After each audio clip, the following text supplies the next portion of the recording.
안녕하세요. 중학교 수학 기본편 담당한 신혜연입니다. 이제부터 기본서 1강을 시작하겠습니다. 1강에서 배울 거는 제일 먼저 집합이라는 단원인데 집합에서 단원에서 첫 번째 집합의 뜻을 알아야 되고요. 두 번째 집합의 표현 방법, 집합은 어떤 식으로 표현할 건지 봐야 되고요. 세 번째는 집합의 종류에 대해서 공부합니다. 한번 시작해 볼까요? 제일 먼저 집합이라는 건 뭐냐라는 겁니다. 여러분, 집합이라는 건 모임이에요. 그쵸? 모임인데 모든 모임들이 다 집합은 아니고요. 확실한 것들의 모임만을 우린 뭐라고 한다? 집합이라고 한다라는 겁니다. 그러면 예를 한번 들어볼까요? 맛있는 과자의 모임이래요. 사람마다 맛있다라는 기준은 같을까 다를까? 다르죠. 그쵸? 어떤 사람은 새우깡이 맛있어. 근데 어떤 사람은 새우깡이 맛없어. 그러면 그 사람은 맛있다는 사람은 참이라고 하고 맛없다는 사람은 거짓이라고 하나? 그건 아니잖아. 그쵸? 그렇다는 얘기는 다 기준이 다르면 모이는 애들이 확실하지 않다라는 얘기예요. 그쵸? 그럼 그런 건 집합이다 아니다? 아니다라는 겁니다. 요거는 집합이 아니다. 그러면 두 번째, 5 이하의 자연수래요. 그럼 5 이하의 자연수, 참 자연수가 뭔지 모르겠다고요? 자연수는요. 1, 2, 3, 4, 5, 6, 7. 우리 초등학교 때 배운 게 자연수예요, 여러분. 결국 잊어버리지 말아야 될 건 0은 자연수가 아니라는 거야. 그럼 볼게요. 5 이하의 자연수는 1, 2, 3, 4, 5까지 들어간대요. 우리가 1, 2, 3, 4 이구동성으로 이렇게 얘기했다라는 거는 모이는 애들이 확실하다, 확실하지 않다, 확실하다는 거죠. 이런 모임만을 뭐라고 한다? 집합이라고 한다라는 거 알고 계셔야 됩니다. 아셨죠? 예. 그럼 한번 문제 풀어볼게요. 다음에서 집합인 것은 어떤 겁니까? 라고 물어봤어요. 그쵸? 1번 보시면 키가 큰 학생들의 모임이래. 그러면 키가 크다는 것은 사람마다 기준이 똑같을까 다를까? 다르겠죠. 어떤 사람은 160은 되면 아우 큰 거지 라고 생각하고 어떤 사람은 180은 돼야지. 이렇게 사람마다 기준이 다르니까 모이는 애들도 확실하지 않다라는 얘기예요. 그쵸? 그럼 집합이에요? 아니에요? 아니다라는 겁니다. 아셨나요? 1번은 아니고 예쁜 꽃들의 모임이 그쵸? 예쁘다라는 거는 사람마다 기준이 똑같아요? 달라요? 다르죠? 그럼 그건 집합이다 아니다? 아니다라는 겁니다. 그쵸? 세 번째는 뭐다? 공부를 잘하는 학생의 모임이래요. 공부를 잘한다라는 것도 사람마다 기준이 똑같아요? 달라요? 다르죠? 수학도요. 어떤 사람은 수학 점수 60점만 맞으면 잘하는 거지 라고 생각하는 사람이 있고 아니야 그래도 80원 맞아야지 잘하지 라고 하는 사람들이 있어요. 다 기준이 달라요. 그러면 그 모이는 대상들도 확실할까 확실하지 않을까? 확실하지 않다라는 겁니다. 되셨어요? 그러면 이것도 집합이 안 되는 거고요. 그러면 4번은요. 10보다 작은 자연수라고 그랬어. 그러면 10보다 작은 자연수는 누구다? 1, 2, 3, 4, 5, 6, 7, 8, 9. 우리가 이구동성으로 얘기했다라는 건 모이는 애들이 확실하다, 확실하지 않다, 확실하다라는 거죠. 그렇죠? 그러면 답이 몇 번이겠어요? 4번이 됩니다. 그래서 집합인 건 몇 번? 4번입니다. 아시겠습니까? 예. 근데 지금 이 문제를 풀면서 여러분이 궁금하신 점이 있을 거야. 뭐가 궁금하느냐? 아까 언제는 이 10보다 작은 자연수면 난 10이 들어가는 줄 알았더니 선생님은 10을 얘기를 안 했단 말이지? 그럼 이걸 언제는 들어가고 언제는 안 들어가는가 물어볼 수가 있는 거죠. 그렇죠? 그럼 제가 한번 정리 한번 해볼게요. 뭐뭐 이상, 뭐뭐 이하라는 글자가 나와요. 그럼 이 숫자가 나오면 경계선수가 들어간다라는 겁니다.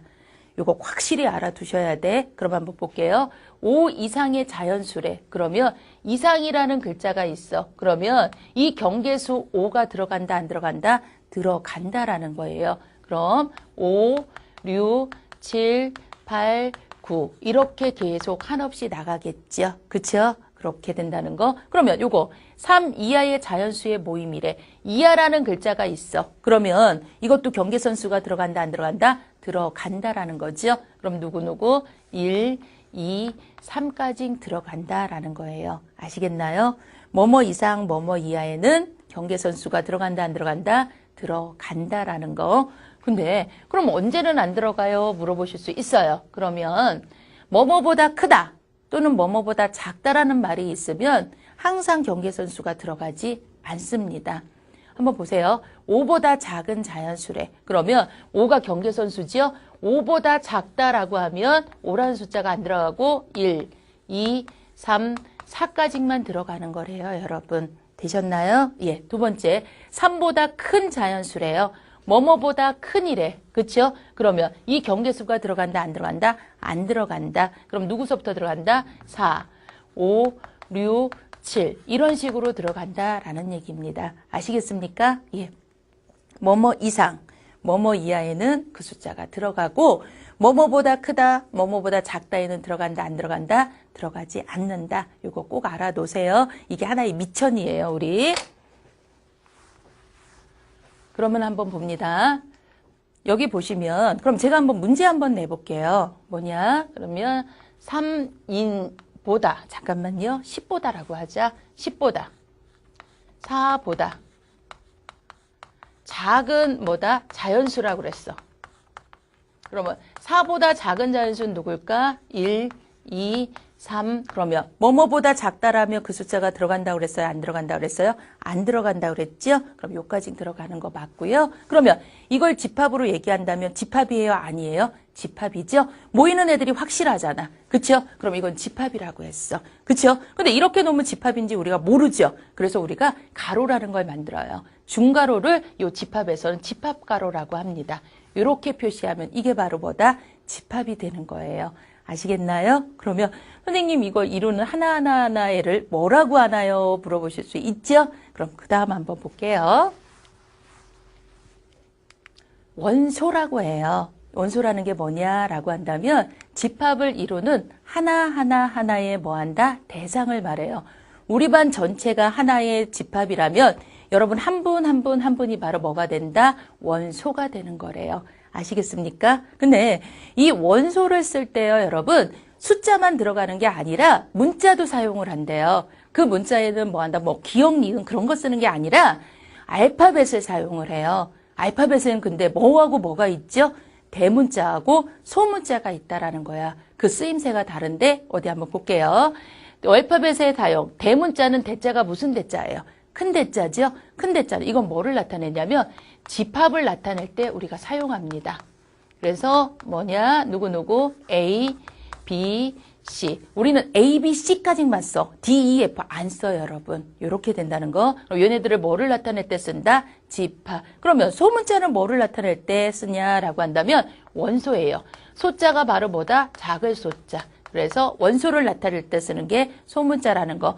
A, B, C, D, E, F. 우리가 F까지만 나와요. 더 나오지도 않아. 우린 딱 F까지만 나와. 요까지만 알면 돼. 이랬을 때 얘네들을 갖다 우린 뭐라고 한다? 원소라고 한다. 그러면 이렇게 예제가 있어요. A 집합은 뭐다? 원소가 A, B, C라고 써 있어. 이랬을 때 라지 A를 뭐라고 하느냐? 집합이라고 하는 거고 얘 A를 스몰 A를 뭐라고 하느냐? 원소라고 하는 거래요. 아시겠습니까? 우리 뭐한다? 소문자는 원소를 나타내는 거고 대문자는 뭐다? 집합을 나타내는 거 알고 계셔야 됩니다. 아시겠죠? 그 다음에 이제 집합은 이제 원소가 뭔지 집합이 뭔지 공부를 했어. 근데 이 원소들을 어떻게 쓸 건지 집합을 어떻게 표현할 건지 한번 공부를 해보자고요. 그러면 이번에는 집합의 표현하는 방법에 대해서 공부합니다. 이 집합의 표현하는 방법에는요. 몇 가지가 있느냐면 세 가지가 있대요. 하나는 뭐냐? 원소 나열법. 또 하나는 조건제시법, 하나는 벤 다이어그램인데 제일 먼저 원소나열법부터 한번 볼게요. 원소나열법은 수학하는 사람들은 말을 예쁘게 못 만들어. 그냥 부드럽게 만들어. 원소를 하나씩 나열하는 방법을 뭐라고 한다? 원소 나열법이라고 한대요. 아셨죠? 근데 원소 나열법을 할 때 우리가 약속이 하나가 있어. 어떻게 쓰자라는 최소한의 약속을 한번 공부해 볼게요. 제일 먼저 중복되는 건 몇 번만 쓴다, 여러분? 한 번만 쓴다. 이건 집합뿐만 아니라 수학하는 건 뭐든지 다 그래요. 중복되는 거 몇 번만 쓴다? 한 번만 쓴다. 잊어버리지 마셔. 그럼 뭐냐라고 한다면 2라고 써 있으면 1이 두 번 돼 있죠? 그럼 이런 건 중복되는 거 한 번만 써요. 2라고 뭐다? 2. 이렇게 한 번씩만 씁니다. 아시겠어요?